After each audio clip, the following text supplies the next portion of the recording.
Icon star Allu Arjun ప్రస్తుతం తమిళ దర్శకుడు అట్లీతో కలిసి భారీ ప్రాజెక్ట్ చేస్తున్న సంగతి తెలిసిందే. పుష్ప 2తో సంచలనం సృష్టించిన బన్నీ ఈసారి అట్లీతో కలిసి మరో సెన్సేషన్ కు రెడీ అవుతున్నాడు. పాన్ వరల్డ్ స్థాయిలో ఈ చిత్రాన్ని భారీ బడ్జెట్ తో రూపొందిస్తున్నారు. ఈ సినిమాలో అల్లు అర్జున్ నెవర్ బిఫోర్ పాత్రలో కనిపించనున్నట్లుగా తెలుస్తోంది. డ్యూయల్ రోల్ చేస్తున్నట్టుగా టాక్ ఉంది. ఇక ఈ సినిమాలో 3-4 హీరోయిన్లు ఉంటారని ముందు నుంచి ప్రచారంలో ఉంది. ఇప్పటికే Bollywood star beauty Deepika Padukone final అయిపోయింది. ఆమెకు సంబంధించిన ఒక వీడియో కూడా రిలీజ్ చేశారు. అయితే ఇంకా ఆమె ఈ సినిమా షూటింగ్ లో జాయిన్ అవ్వలేదన్నట్టుగా తెలుస్తోంది. ఇప్పటికే ఈ సినిమా షూటింగ్ మొదలవగా ముంబైలో నాన్ స్టాప్ గా జరుగుతోంది. ఇటీవలే బన్నీపై ఒక అదిరిపోయే సాంగ్ షూట్ చేసినట్టుగా, ఆయన డ్యాన్స్ ఇరగదీసినట్టుగా తెలుస్తోంది.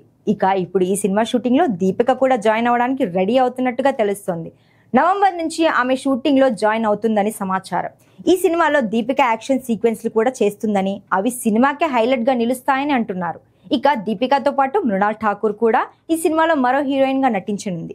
అలాగే జాన్వీ కపూర్ పేరు కూడా వినిపిస్తోంది. త్వరలోనే మిగతా హీరోయిన్ల విషయంలో క్లారిటీ రానుంది.